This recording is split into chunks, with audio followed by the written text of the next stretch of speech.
Hey there, I want to talk about inequality, racism, adultery, collusion. I guess I want to talk about a lot of unethical, illegal, and immoral things. So I want to tell you a story about a guy that I know. This guy is black, and the female he's with is white. They started dating years ago, and they moved in together. And I want to tell you how they got married. I want to tell you how they had children. I want to tell you how they got divorced. I want to tell you how the black guy's constitutional and civil rights were violated. I want to tell you about the corruption in the judicial system, especially family court. And I want to tell you a couple other things. But let's just start back when they got married. This black man and this white woman, they got married, and things were pretty good for a while. And this black man and this white woman didn't see color. They only saw the people that they cared about. And they got married, and the husband kind of noticed that his wife had an issue with violence. And she would get violent with her husband, which I don't think anybody should be getting violent with anybody. And this woman would get violent with her husband and threaten him that if he even tried to leave her, she would hurt herself and blame it on him. And he just thought of maybe she's just angry, maybe she's just trying to get power. And over time, she started to hit him, slap him, scratch him, kick him, punch him, until one day he got tired of it and he called the police on her. And the police took her away for his safety. Now, in America, domestic violence is widespread. A lot of women are getting beat up by really bad men. What they don't tell you is that there are a lot of men out here that get beat up by women. And it's very hard for a man to call the police about domestic violence.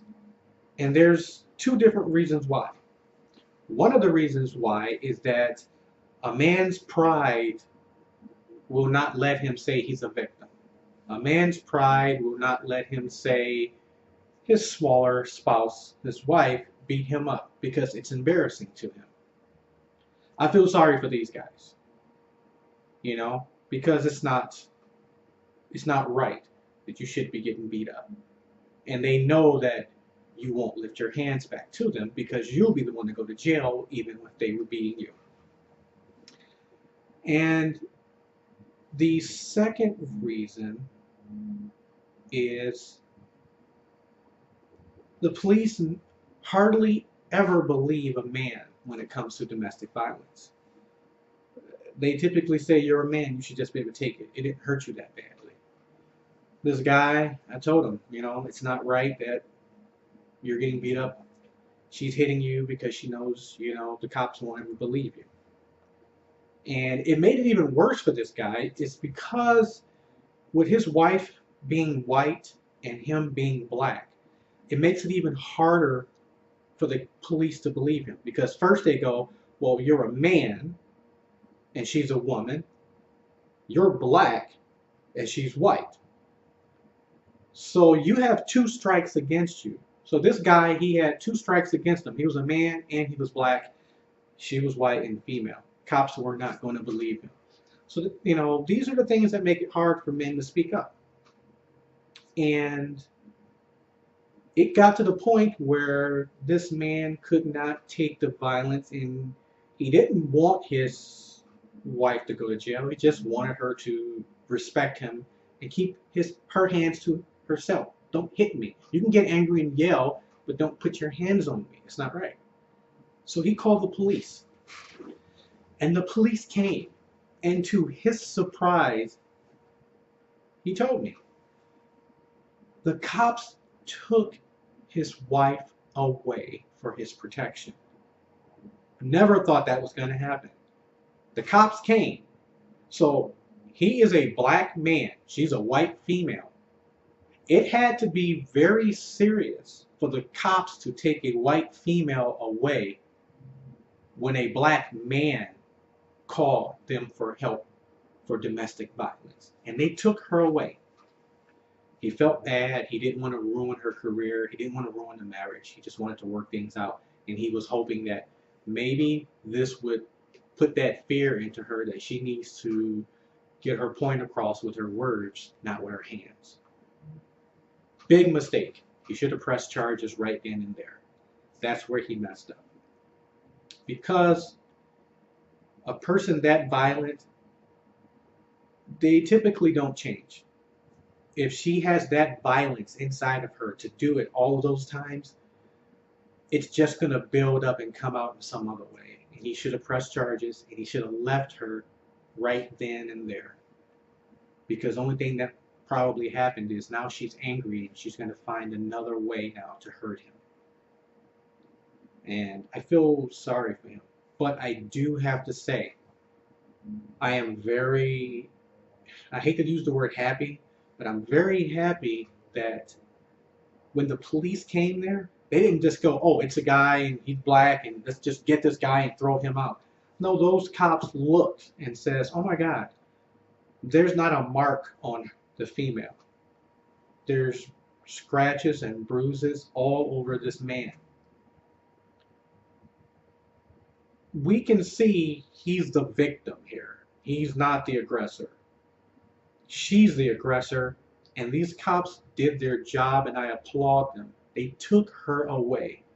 Even if it was just for her to cool down, the cops did their job and protected the citizen, protected this black man. Because you always hear in the news about how cops are always killing black people and always beating black people and all of this stuff. These were good cops. They saw this black man who was in trouble and they protected him. They didn't laugh at him. They didn't scoff at him. They didn't blame him saying it was his fault. These cops says, we can see the marks. We can see the bruises on you. You're the victim here. We have to protect you. We're going to take her away, even if it's just for a cool down period. We're taking her away for your safety. And I applaud those police officers for doing that. I knew it had to be hard for that man to make that call, but sometimes you have to put your pride away and say, well, this is what's better for my safety. But he should have pressed charges, and he didn't. And I think that was the start of all of the bad things that were to come for him, because he didn't do what he really needed to do to protect himself. When you care about somebody, you think you can change them. You think that they won't do it again. You hope that it won't happen this next time, that if they get angry, they won't hit you, they won't beat you, they won't scratch you, they won't hit you with a frying pan, they won't try to cut you with a knife, they won't hit you in the back of the head or kick you or punch you in the face. You think they love me, and it was just that one time. It was just those 12 times. If I stay with them and I try to work things out, maybe that violence won't happen to me again. But men out there need to understand, and women out there need to understand, if someone puts their hands on you one time, they're probably going to do it 2 times, 8 times, 16 times, 20 times. You need to leave. You need to ask for help. Don't be ashamed and don't be afraid. And this guy, he was afraid and he was ashamed, but this was the last straw. because he tried to leave and she blocked his way from leaving. She got pots and pans and hit him with it. She actually got a knife and tried to cut him and told him if he tries to leave, she'll throw herself into a wall or something and say he did that and he'll get arrested. But luckily he had a cell phone. And while she was talking, he dialed 911. She didn't know until a knock at the door came and the cops came in. Cops saw everything. Cops took her away. I feel sorry for that guy, and feel sorry for anybody who's been physically abused by anybody, by your spouse, by your brother, sister, mother, father, even your own kids. It's wrong. But I think that was the start of his downfall. So I'm going to stop from there and then I'll start up later.